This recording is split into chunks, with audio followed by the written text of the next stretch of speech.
নমস্কাৰ সকলকে স্বাগতম জনাইছো অন্য এটা ভিডিঅ'লৈ আৰু আজিৰ ভিডিঅ'টো হ'ল আপোনালোকে যদি চৰকাৰী শৌচালয়ৰ বাবে আবেদন কৰিছিলে তেনেহলে বৰ্তমান স্বচ্ছ ভাৰত মিছন গ্ৰামীণ 2.0 মুকলি হৈ গ'ল আৰু যিসকল ব্যক্তিয়ে শৌচালয়সমূহ লাভ কৰিব আৰু সেই তালিকাখন মুকলি হ'ল গতিকে আপোনালোকে তালিকাখন নিজৰ ফোন বা কম্পিউটাৰতে কেনেকৈ চাব পাৰিব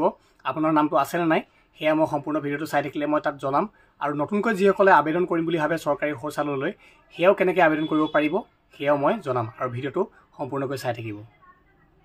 আপোনালোকৰ সুবিধাৰ কাৰণে মই মোৰ মোবাইলতে দেখাইছো প্ৰথমতে গুগল ব্ৰাউজাৰটো ওপেন কৰিব তাত আপোনালোকে লিখিব স্বচ্ছ ভাৰত মিছন যেটো ওপৰত আহি আছে আৰু স্বচ্ছ ভাৰত মিছন এই ওপৰ লিংকটো যে আহিব এনেকৈ আৰু তাতে আপোনালোকে ক্লিক কৰি দিব তাতে ক্লিক কৰাৰ পিছত এনেকৈ এখন ইণ্টাৰফেচ আহিব আৰু তাৰ আগতে আপোনালোকে এই থ্ৰী ডটছত ক্লিক কৰি ৰাইট সাইডে এনেকৈ ফোনটো ডেস্কটপ সাইড কৰি ল'ব আৰু ডেস্কটপ সাইড কৰি লোৱাৰ পিছতে আপোনালোকে এনেকৈ স্ক্ৰল আপ কৰিব আৰু এনেকৈ একেবাৰে তললৈকে স্ক্ৰল আপ কৰি দিব একেবাৰে তলৰ হেকত চাব যেটো অপচন দেখিছে নো ইয়ৰ স্বচ্ছ ভাৰত ডাটা MIS সেই অপচনটোত ক্লিক কৰি দিব ক্লিক কৰি দিয়াৰ পাছতে এনেকৈ এখন ইণ্টাৰফেচ আপোনালোকে দেখিবলৈ পাব তাৰ পাছতে আপোনালোকে এই থ্ৰী লাইনছত ক্লিক কৰি দিব থ্ৰী লাইনছত ক্লিক কৰাৰ পাছত আপোনালোকে এনেকৈ তললৈ আহিব লগইন MIS ৰিপৰ্ট আৰু ড্যাশবোৰ্ড এই ড্যাশবোৰ্ডত আপোনালোকে ক্লিক কৰি দিব ড্যাশবোৰ্ডত ক্লিক কৰাৰ পাছত আপোনালোকে অকণমান টাইম ৰখিব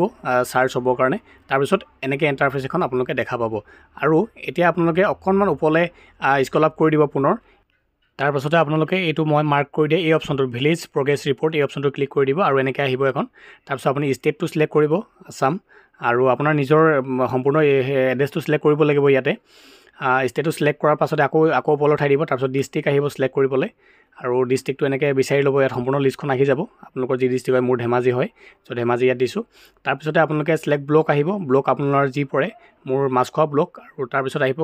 গ্ৰাম পঞ্চায়ত আপোনালোকৰ কি পৰে এইখিনি শুদ্ধকৈ ফিল কৰিব আৰু আপোনাৰ ভিলেজ কি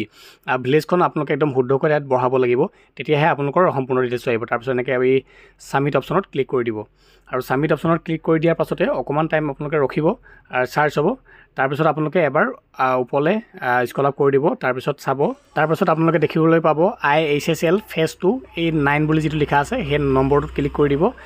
যিমানজনৰ পাইছে আৰু প্ৰত্যেকতে বেলেগ বেলেগ হ'ব আৰু এয়া দেখিছে এইকেইজন মানুহে মোৰ ইয়াত পাইছে আৰু আপুনি এনেকৈ আপোনাৰ নামটো আছে নাই ধুনীয়াকৈ চেক কৰি ল'ব পাৰিব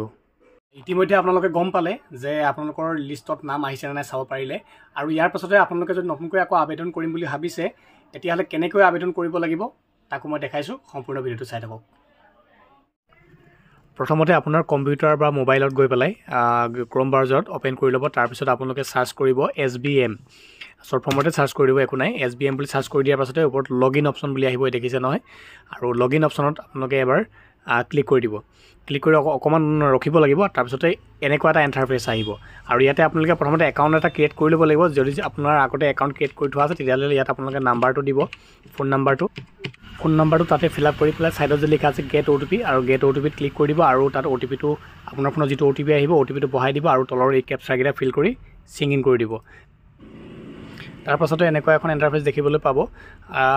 ভালকৈ পঢ়ি ল'ব কি কি লিখা আছে আপোনাৰ নাম হয় তেনেকৈ আহি যাব তাৰপিছত লেফ্ট সাইডে চাব এইফালে নিউ এপ্লিকেশ্যন দেখিছে নহয় নিউ এপ্লিকেশ্যনত ক্লিক কৰি দিব নিউ এপ্লিকেশ্যনত ক্লিক কৰাৰ পিছতে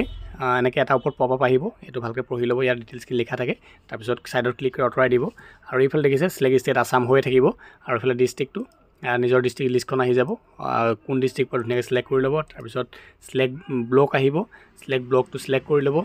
তাৰপিছত পঞ্চায়ত নেম আহিব এই গোটেইখিনি ইয়াত যি দিয়া আছে ধুনীয়াকৈ ফিল আপ কৰি ল'ব পঞ্চায়ত নেমটো ফিল আপ কৰি দিব তাৰপিছত এইফালে দেখিছে সিলেক্ট ভিলেজ আছে ভিলেজটো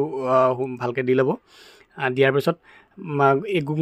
যিখিনি তথ্য আপোনালোকে ফিল কৰিব আপোনালোকৰ আধাৰ কাৰ্ডত চাই ল'ব আৰু সম্পূৰ্ণ শুদ্ধ তথ্যখিনিয়ে ফিল কৰি ল'ব আৰু ফিল কৰাৰ পাছতে আৰু তাৰ তলত চাব এই দেখিছে নহয় name of the applicant as per Aadhaar কাৰ্ডৰ আপোনালোকৰ নেমটো যেনেকৈ আছে তেনেকৈ সম্পূৰ্ণ আধাৰ কাৰ্ডখন চাই লিখিব তাৰপিছত এইফালে আধাৰ কাৰ্ডৰ নাম্বাৰটো লিখিব তাৰপিছত এই ঘৰটোত টিক মাৰ্ক কৰি পেলাই ভেৰিফাই আধাৰ কৰি দিব যেতিয়া আপোনাৰ নাম আৰু আধাৰ কাৰ্ড ভেৰিফাই কৰাৰ পিছত সি অট'মেটিক ভেৰিফাই হৈ যাব আৰু তাৰপিছত এই তলৰ ডিটেইলছখিনি ফিল কৰিব হাজবেণ্ড নেম কৰিব তাৰপিছত